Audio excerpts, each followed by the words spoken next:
there, my name is Lauren Renzetti and I work at the AGO as an adult instructor. And today for Senior Social, we're going to be looking at the artist Bertram Charles Binning.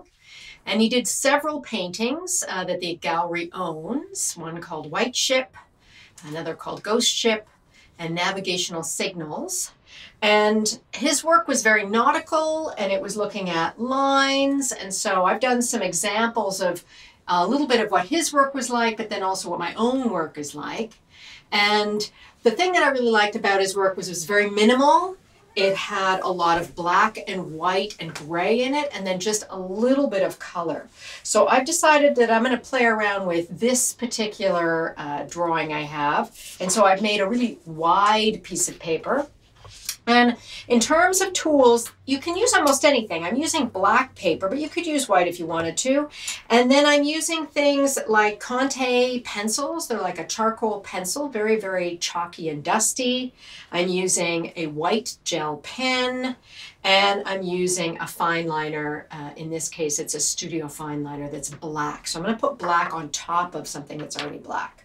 Other things that you might need is an eraser, a Q-tip, and maybe something that you can use as an erasing shield. But if you don't have that, you can use just regular Conte or chalk pastel, markers, pencil crayons, watercolor crayons, almost anything will work. So I'm going to start with the white line on a black piece of paper. And because I've already got a basic idea in my drawing beside me, I'm kind of copying it, but even when you're copying something, of course, things change depending on your mood, the size of the paper. So the first step I'm doing is I'm just creating an outline and where I want my lines to be. And the thing that's nice about a gel pen is it makes a really nice, sharp, crisp line. And it's white, so that's quite different from what we normally are working with. Usually we work black onto white paper. And so what I'm going to do is I'm just doing some free-form shapes. I'm basing it sort of on seeds, but also on the notion of a clamshell. And so I'm still kind of going for the C, the Binning's C component, but looking at my own work. So it's not that you're making work that's exactly like him, although you can do that, that's totally fine. It is also about your own inspiration and what you're interested in drawing yourself. And so for myself, I really like seeds, and I like lots of lines in them. So what I'm going to do is I'm just going to play up that notion of the line, repeated line that he has. And he likes breaking down his shapes, his page, into different shapes. And so that's exactly what I'm going to do too. Now, so I've got a basic line drawing. And when you're working in Contes, you always want to try and work opposite to your hand. So I'm left-handed. I'm not going to start in my left-hand bottom corner because I'll just smudge everywhere. So I'm going to work from the top right-hand corner, and I'm going to work my way to the bottom left-hand corner. And so I'm just using a chalk pastel, chalk Conte that is quite powdery. And his work is in oil paint on paperboard or canvas board. We're using pencils and pens on paper, but you can get some really interesting effects. So one of the things I'm going to do is I want to actually smudge this pretty early on so that it's making it really, really soft. Now, the thing that's kind of neat about his work is he does all kinds of different grays. And so this black paper with a white stick on it is creating a gray that's quite a nice neutral gray. And if I wanted to create more dimension with it, I could actually go over it again with a bit of a heavier white. I want this part to be quite bright.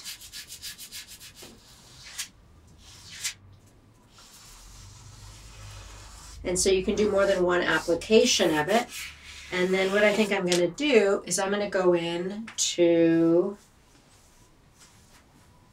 keeping that kind of brightish. And then what I think I'm going to do is I'm going to do some erasing to kind of create a different value in here. So I'm not using the eraser because I'm eliminating because I made a mistake. I'm using the eraser to actually draw with it. And the thing that's nice about Conte is you can kind of do that and chalk and charcoal. You can use a kneadable eraser, but I find them a little bit frustrating. Now, if I want to soften that transition from the lighter white to that darker gray, I'm just going to go in and use the Q-tip to kind of create a bit more of a transition between it. Now, if you don't have a Q-tip, you can use a paper towel, you can use a stomp. And okay, so I've got kind of the top done. Now, I also have some color. And so what I think I'm going to do is add in maybe a few more lines inside here. And I do find with this particular type of pen, it does have a direction that it really wants to go and a direction that it does not want to go. So if it's not creating the mark that you need, just either turn the pen around or start in a different direction.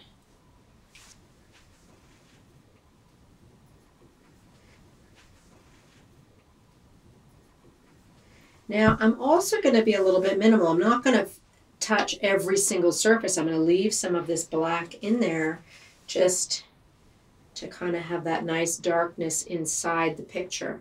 I tend to not use a lot of black, so this is kind of out of my comfort zone. And that's why it's nice to try drawing on different colored backgrounds. And Binning did that with his paintings. He would paint a surface in different grays and then turn around and put other surfaces on top of it. Okay, so what I think I'm going to do is I've got different grays that are Conte, and I'm going to utilize them a little bit in this area. And so they're actually creating a more pronounced gray. Now you don't have to smudge the entire time. You can actually leave it a bit rough, which is actually kind of a nice effect. It gives you a little bit more of a granular component to it. It's grainy, and it tells you the surface of the paper and what it's like. And if you get outside the lines, it's not too big a deal because you can erase afterwards. You just don't want to rub and then erase. Sometimes it's easier to erase before you rub, so it's not right into the grain of the paper.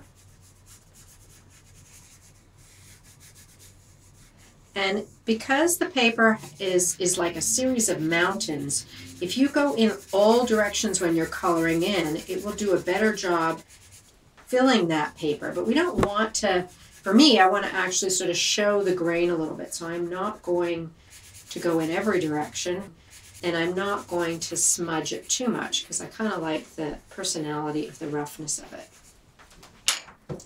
I'm going to go in now with some color. And I really like the way this Conte really jumps out onto the black. So you don't have to use every color. In his paintings, he's really minimal. He uses all different kinds of grays and blacks and then just puts a little bit of color in the top note of it. The Q-tip will kind of become a little bit challenging as it gets worn out, so you might need to have a few. So I want to soften what's right beside the red, and I'll let the rest of it be a little bit rough. And you can kind of feather it out a little bit so that it seems like it's a transition, it's natural. In areas where I have some stuff going on, you can just use a piece of paper. Depending on what the mark is like, you might be able to just go in with your eraser, but you have to blow it away as opposed to rubbing it away, because rubbing it won't be a good strategy for you. So I'm just going to add in a little bit more of another color. Now, this was a set of Contes from my dad that's over 50 years old. He bought it when he was in university in the 50s, And he didn't really use them very much because they keep breaking. So the sticks are a better strategy, but I like the fact that these are a nice point.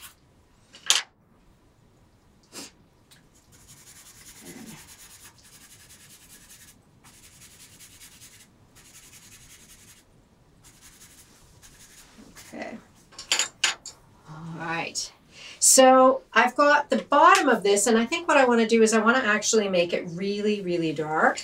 And I'm going to just add maybe one more color just to kind of make it a little bit more dynamic. I tend to put a lot of color on my work, so this is very much out of my comfort zone. But it's not that this drawing has to take a long time, but the first step is to draw it out. Second step is to kind of fill it in with color or shading, and to do a little bit of blending, and then to tidy it up with erasing afterwards. So I've got a couple of things going on here. Now, what's interesting too is the yellow just totally disappears when you smudge it. So you might decide that that's not a good strategy, but it is what it is. Now with this edge, I want to actually use black because I want to go really dark.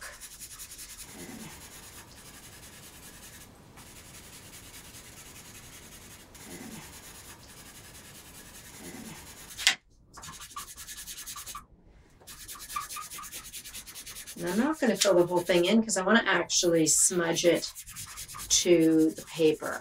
So, and this time I'm going to actually use my finger. I don't recommend all the time using a finger because the challenge with that is you have oils in your fingers, but I want it to be not too subtle. Okay, so that's kind of, I think this is got some good things going on. Maybe I could spend a little bit more time on it. But I want to also just show you other things that you could do. So I've done quite a few drawings based on Binning's work because I was kind of interested in what his ideas were about. So, you know, this is a version of my ghost ships that he had done.